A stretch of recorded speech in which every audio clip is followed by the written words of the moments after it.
to be taking a comprehensive set of measurements. So in order to help the public to be able to work out where the tape measure needs to sit and how and where, and how tight the tape measure needs to sit. We're going to start with the bust. This is to give an indication of where the tape measure needs to sit to actually take an accurate bust measurement. So it sits relatively loosely, but still close to the body. So I'm not pulling it tight and I'm not making it loose. So that's giving us the bust measurement.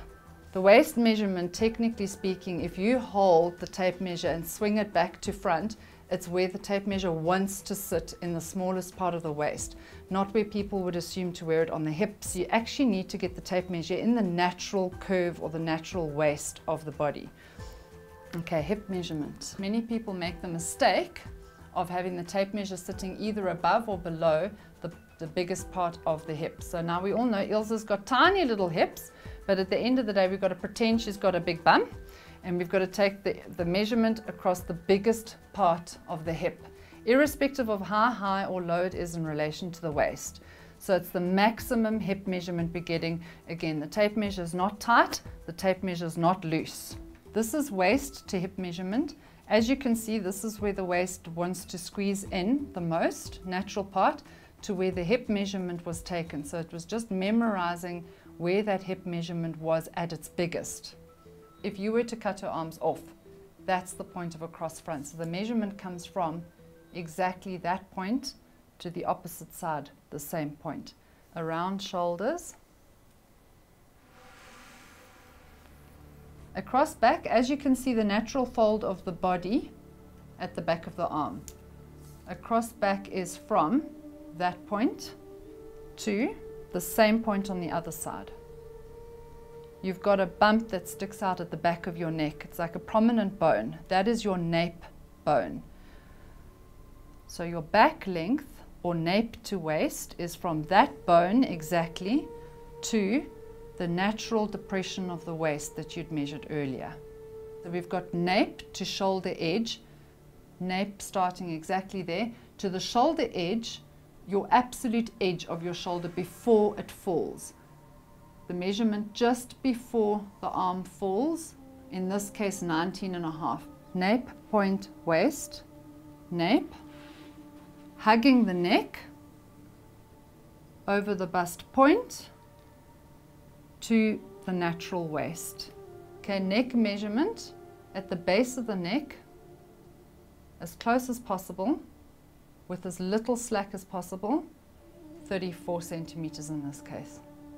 Remembering your previous measurement taken from the nape of the neck to the edge of the shoulder, you take it from the very, very same point, straight down the natural curve of the back of the arm to the lowest point of the wrist.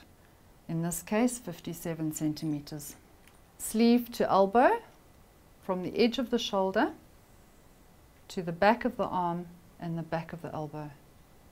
In this case, 31. Bicep measurement with a tiny gap, 25.5 centimeters. Bent elbow, from the crease of the elbow to the tip of the elbow. Wrist. For the trouser, waist to length with a flat foot. The trouser rise, preferably using a set square on a flat, hard surface into the natural waist. Top thigh measurement, this would be the biggest part of the thigh, in this case 52.5. Base of the knee, this is the smallest part of the base of the knee, in this case 31. The base of the ankle, 22.5. Waist to the knee